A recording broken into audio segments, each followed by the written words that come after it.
Wanita mengendarai mobil dengan fitur otomatis melintas. Saat di depan gerbang sekolah, dia menyadari rem belum. Dia melihat di depan banyak siswa yang sedang menyeberang jalan. Pacar di kursi penumpang masih mengatakan bahwa mobil ini akan berhenti otomatis, memintanya untuk tidak panik. Namun anak wanita itu kebetulan melihat ibunya mengendarai mobil. Dia dengan senang berlari ke tengah jalan menunggu ibunya. Namun tiba-tiba ada suara keras. Gadis kecil itu terpental puluhan meter jauhnya. Bahkan sepatunya terpental. Wanita itu keluar mobil dan melihat ternyata itu adalah putrinya. Dengan rasa sakit hati, dia berlari untuk memeriksa kondisinya. Untungnya, putrinya tidak mengalami luka luar. Tiba-tiba pacarnya keluar dari mobil sambil menggendong putrinya.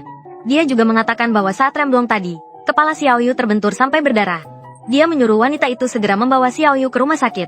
Melihat putrinya tidak berdarah, wanita itu langsung memberitahunya. Kamu bertahan sedikit lagi, oke? Luka Xiaoyu lebih parah. Mama harus pergi dulu untuk merawatnya. Putrinya berkata bahwa dia sangat kesakitan. Tapi sang ibu masih mengira dia sedang berbohong. Tanpa menoleh ke belakang, dia langsung membawa putri pacarnya ke rumah sakit. Dia meninggalkan putri kandungnya begitu saja di jalan. Pacarnya bahkan menghiburnya dengan berkata bahwa semuanya baik-baik saja. Katanya, ada begitu banyak orang di sekitar yang pasti akan membawanya ke pinggir jalan. Mendengar ucapan pacarnya, dia baru merasa tenang. Lalu dia pergi dari sana bersama mereka. Tapi tepat setelah dia pergi, gadis kecil itu pingsan karena kesakitan. Tidak lama kemudian, ayahnya yang bekerja sebagai pengantar paket tiba. Dia melihat putrinya tergeletak pingsan di jalan. Chen Fan tidak mengerti apa yang sebenarnya terjadi pada putrinya. Tapi orang-orang di sekitar berkata, anak ini benar-benar malang. Ya, dia ditabrak oleh ibu kandungnya sendiri. Tidak ada yang peduli. Chen Fan bahkan berpikir mereka hanya mengada-ada. Dia tidak punya waktu untuk memikirkannya lebih jauh. Dia segera menggendong putrinya ke rumah sakit. Saat putrinya sedang dioperasi, Chen Fan menghubungi istrinya, Chulin, memberitahu bahwa putri mereka mengalami kecelakaan mobil. Memintanya segera datang. Namun, Chulin mengatakan itu bukan masalah besar. Selain itu, dia sedang melakukan pemeriksaan kesehatan untuk Xiaoyu. Setelah berkata demikian, dia langsung menutup telepon.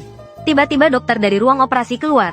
Dia memberitahu Chen Fan bahwa mereka sudah melakukan yang terbaik. Karena setelah kecelakaan, organ dalam anaknya pecah. Ditambah lagi terlalu banyak waktu yang terbuang. Sebelum dokter selesai bicara, Chen Fan sudah tahu hasilnya. Dia langsung terduduk lemas di kursi. Tidak percaya pada apa yang dokter katakan. Hari ini adalah hari ulang tahun putrinya. Bagaimana bisa dia tiba-tiba pergi begitu saja? Chen Fan berlutut kepada dokter, memohon agar dia memikirkan cara lain. Namun, dokter tidak bisa berbuat apa-apa. Dia meminta Chen Fan masuk untuk melihat putrinya sebelum meninggal. Saat ini, kehidupan putrinya sudah memasuki detik-detik terakhir. Melihat ayahnya datang, anak perempuan bilang kangen ibunya. Chen Fan berpikir istrinya seharusnya ada di rumah sakit. Dia baru saja lari keluar untuk mencari, lalu melihat Chulin bersama pria licik. Tanpa berpikir panjang, Chen Fan langsung meninju. Tang-tang tertabrak mobil. Kamu masih ada mood menemani cinta pertamamu? Sudahlah. Bukannya Tang-tang baik-baik saja?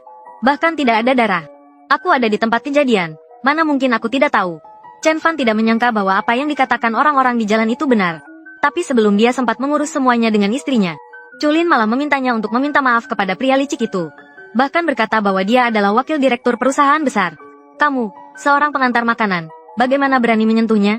Tiba-tiba dokter barusan menelepon dan memberitahu Chen Fan bahwa anak perempuannya sudah kritis. Dia segera menarik Chulin untuk melihat anak mereka. Tidak disangka, Chulin malah menunjuk hidungnya. Memberitahunya untuk tidak menggunakan anak mereka untuk mengikat dirinya. Chulin berpikir ini adalah upaya Chen Fan untuk membuatnya berpisah dari pria licik itu. Jadi, mereka menggunakan keselamatan anak untuk menipunya. Setelah berbicara, dia dan pria licik itu pergi dari sini. Chen Fan segera berlari kembali ke ruang gawat darurat. Tang-tang menangis dan bertanya apakah dia membuat ibunya marah. Makanya ibunya tidak datang menjenguknya. Nanti, ayah dan ibu bisa punya anak yang lebih penurut. Anak yang lebih penurut, kan? Tapi jangan lupakan aku, Tang-tang. Dia sudah tahu bahwa dirinya tidak akan bertahan. Dia berbicara sambil mengeluarkan foto keluarga. Dulu, ibu selalu sibuk dan tidak punya waktu untuk berfoto. Jadi, dia sendiri yang menggambar sebuah foto keluarga. Pada saat ini, Chen Fan sudah menangis tersedu-sedu. Melihat putrinya, suaranya semakin lemah.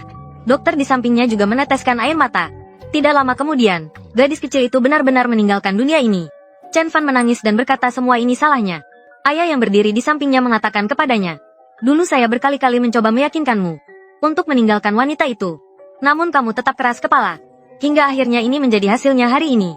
Ternyata ayah Chen Fan adalah orang terkaya. Beberapa tahun lalu, demi bersama Chulin, ia rela berpisah dengan ayahnya dan mengandalkan pengantaran paket untuk menghidupi Chulin dan anaknya. Tapi ia sama sekali tidak menyangka bahwa Chulin dapat menjadi orang seperti ini.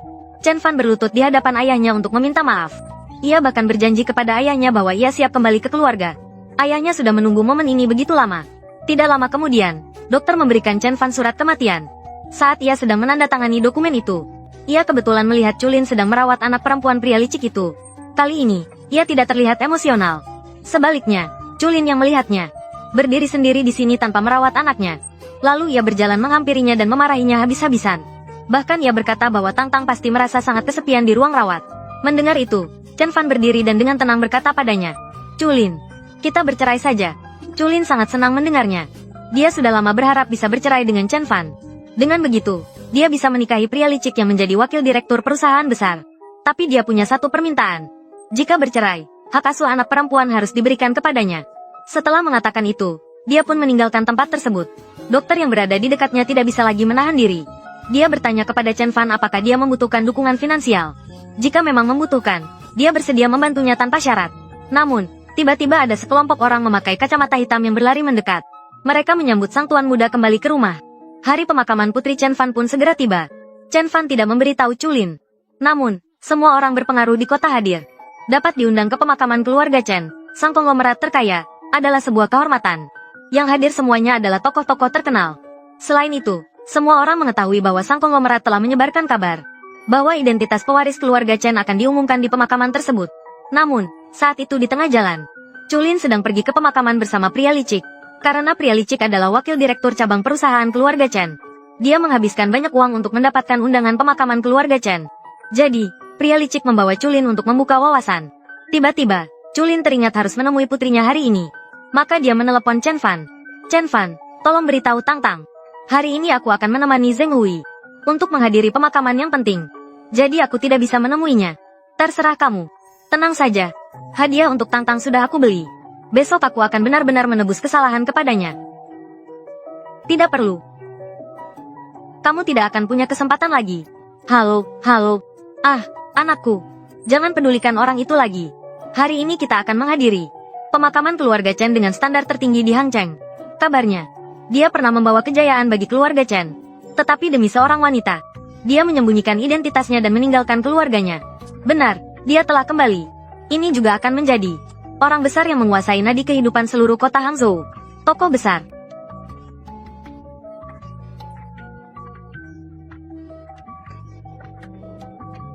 Chen Fan